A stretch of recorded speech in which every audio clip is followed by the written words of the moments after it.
বাংলাদেশ বিমান বাহিনীর জন্য লালমনিরহাটে নির্মাণ করা হচ্ছে এশিয়া মহাদেশের দ্বিতীয় বৃহত্তম বিমান ঘাঁটি।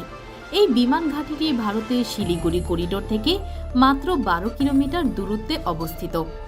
অত্যন্ত সরু এই করিডোর দিয়ে ভারতের মূল ভূখণ্ডের সাথে পূর্বাঞ্চলীয় 7টি রাজ্য যোগাযোগ রক্ষা করে।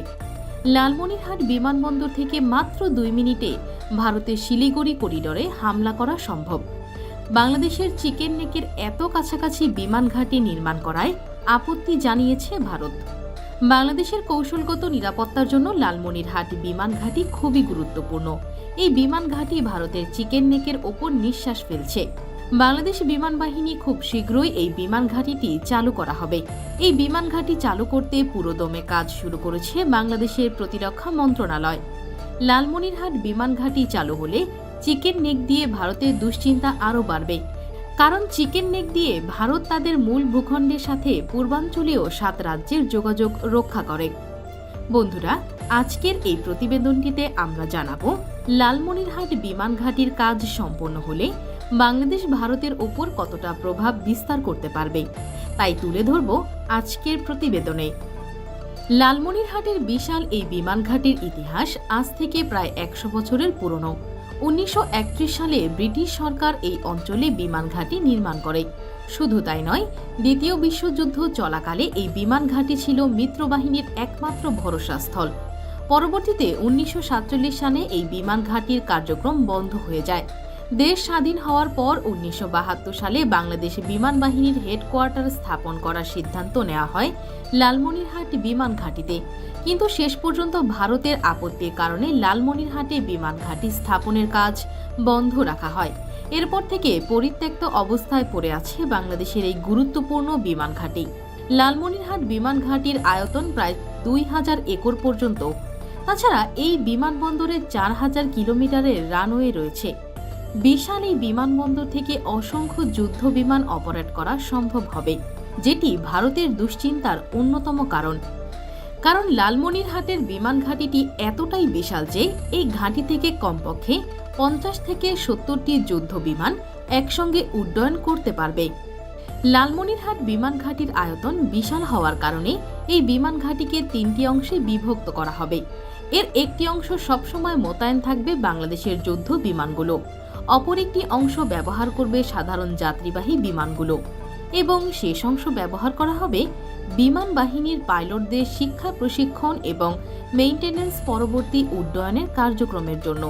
তবে যুদ্ধকালীন সময়ে পরিপূর্ণ বিমান ঘাঁটি ব্যবহার করবে বাংলাদেশ এয়ারফোর্স। তাছাড়া লালমনিরহাটে নির্মাণ হচ্ছে বাংলাদেশ এভিয়েশন অ্যান্ড অ্যারোনটিক্যাল বিশ্ববিদ্যালয়। ভবিষ্যতে এই বিশ্ববিদ্যালয়ের স্টুডেন্টরাই দেশের মাটিতে তৈরি করবে যুদ্ধ বিমান। ইতিমধ্যে এই বিশ্ববিদ্যালয়টিকে আধুনিকায়নে প্রযুক্তিগত সহযোগিতার প্রতিশ্রুতি দিয়েছেন যুক্তরাষ্ট্র এবং ফ্রান্স। এছাড়া বাংলাদেশের লালমনিরহাট বিমানবন্দরকে বিদেশি বিমানের রক্ষণাবেক্ষণ এবং মেরামতের জন্য একটি কেন্দ্র হিসেবে গড়ে তোলার উদ্যোগ গ্রহণ করেছে বাংলাদেশ। লালমনিরহাটে বিমান ঘাঁটিতে সৌদি আরব, চীন, আরব আমিরাত, যুক্তরাষ্ট্র, কাতার সহ বিভিন্ন দেশ এই প্রকল্পে বিনিয়োগ করতে আগ্রহ প্রকাশ করেছে, কারণ এই বিমানবন্দরটিকে আন্তর্জাতিক হাব হিসেবে গড়ে তুলতে চাইছে বাংলাদেশ।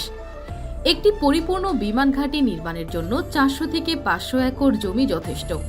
সেক্ষেত্রে লালমনিরহাট বিমান ঘাঁটি 3 ভাগে বিভক্ত হলেও 700 একর জমি পাবে বাংলাদেশ এয়ারফোর্স। লালমনিরহাট বিমান ঘাঁটি নিয়ে ভারতের আপত্তির মূল কারণ হচ্ছে এই বিশাল বিমান ঘাঁটিটি ভারতের চিকেন নেকের খুবই কাছাকাছি অবস্থান হলেও ভৌগোলিক কারণে ভারত আর্টিলারি দিয়ে এই বিমান ঘাঁটি ধ্বংস করতে পারবে না, কারণ লালমনিরহাটের সীমান্তের ওপারে তিস্তা নদীর অববাহিকায় ঘন বন জঙ্গল দিয়ে ঘেরা। এজন্য সেখানে স্থলপথে সেনা মুভমেন্ট করা অত্যন্ত কঠিন। অপরদিকে বাংলাদেশি বিমান বাহিনী এই ঘাঁটি ব্যবহার করে মাত্র কয়েক মিনিটের মধ্যে শিলিগুড়ি করিডোর ধ্বংস করে দিতে পারে।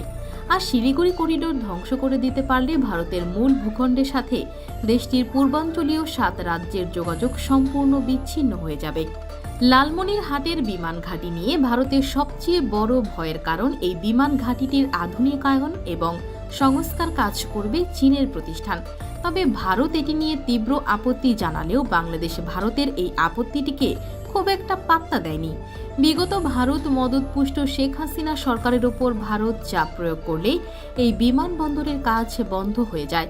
তবে নতুন সরকার ক্ষমতায় আসার পর এই বিমান ঘাঁটি নির্মাণের কাজ দ্রুত গতিতে এগিয়ে চলছে। এই বিমান ঘাঁটিটি চালু হলে ভারতের পক্ষে আর কোনো দিন বাংলাদেশের উপর হামলা করা আর কখনোই সম্ভব হবে না। কারণ ভারত বাংলাদেশের উপর হামলা চালাতে গেলেই তাদের চিকেন নেক বন্ধ করে দিতে পারবে বাংলাদেশ। বাংলাদেশের গুরুত্বপূর্ণ এই ভৌগোলিক অবস্থানের কারণেই ভারত বাংলাদেশের ওপর হামলা চালানোর আগে 100 বার ভাববে।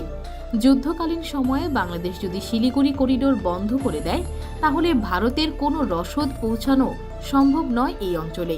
তাই নিশ্চিত করে বলা যায়, শিলিগুড়ি করিডোর বন্ধ করে দিতে পারলে বাংলাদেশ এই অঞ্চলে জয় লাভ করবে। ভারতের 7 সিস্টার্স বা পূর্বাঞ্চলীয় 7টি রাজ্যের আয়তন 2,62,184 বর্গ কিলোমিটার আয়তন, যেটি বাংলাদেশ থেকেও দ্বিগুণ বড়। শিলিগুড়ি করিডোরের নিকট ভারতের সবচেয়ে নিকটতম দূরত্বে বিমান ঘাঁটি হচ্ছে হাসিমারা বিমান ঘাঁটি। এই হাসিমারা বিমান ঘাঁটি থেকে বাংলাদেশ সীমান্তের দূরত্ব 120 কিলোমিটার। অপরদিকে বাংলাদেশ থেকে ভারতের লালমনিরহাট থেকে ভারতের শিলিগুড়ি করিডোরের দূরত্ব মাত্র 12 কিলোমিটারেরও কম।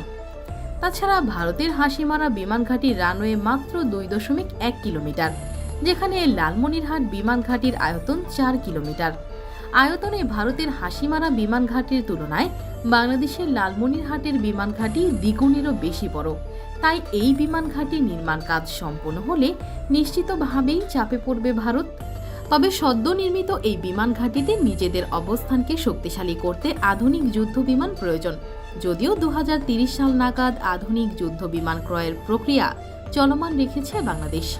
চীন, পাকিস্তান, যুক্তরাষ্ট্র, রাশিয়া, ফ্রান্স সহ বিশ্বের বিভিন্ন দেশের সঙ্গে যুদ্ধ বিমান ক্রয়ের আলোচনা চালিয়ে যাচ্ছে বাংলাদেশ।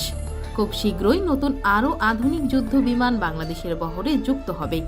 আর সেসব যুদ্ধ বিমান বাংলাদেশের বহরে যুক্ত হলে নিঃসন্দেহেই আরও শক্তিশালী হবে বাংলাদেশ। 2028 সাল নাগাদ এই বিমান ঘাঁটির কার্যক্রম পরিপূর্ণভাবে শুরু হবে। অনাকাঙ্ক্ষিতভাবে ভারতের সাথে বাংলাদেশের যদি কখনো যুদ্ধ শুরু হয়, তাহলে লালমনিরহাটের এই বিমান ঘাঁটিটি বাংলাদেশের জয়ে গেম চেঞ্জার ভূমিকা পালন করবে। লালমনিরহাট বিমান ঘাঁটি বাংলাদেশের কৌশলগত নিরাপত্তা বৃদ্ধির পাশাপাশি বাংলাদেশকে এশিয়ার আঞ্চলিক হাব হিসেবেও গড়ে তুলবে। কারণ লালমনিরহাট বিমান ঘাঁটি ব্যবহার করে চীন, ভুটান, নেপাল, থাইল্যান্ড সহ পৃথিবীর বিভিন্ন দেশ তাদের পণ্য পরিবহন করতে পারবে। তাছাড়া লালমনিরহাটের ভৌগোলিক অবস্থান এমন একটি অঞ্চলে যা এশিয়ার গুরুত্বপূর্ণ বিমানপথের কাছাকাছি, যার ফলে এই অঞ্চলে বিমান ঘাঁটির পাশাপাশি বিমানবন্দর নির্মাণ হলে সেটি বাংলাদেশের অর্থনীতির জন্য গুরুত্বপূর্ণ ভূমিকা পালন করবে। এই বিমানবন্দরটির কাজ সম্পূর্ণ হলে এটি দক্ষিণ এশিয়া ও দক্ষিণ পূর্ব এশিয়ার সংযোগস্থল হিসেবে কাজ করতে পারে।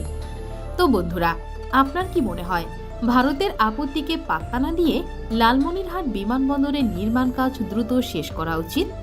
আপনার মূল্যবান মতামত জানান আমাদের কমেন্ট বক্সে। দেখা হবে পরবর্তী কোনো ভিডিওতে। সে পর্যন্ত ভালো থাকুন, সুস্থ থাকুন। আল্লাহ হাফেজ।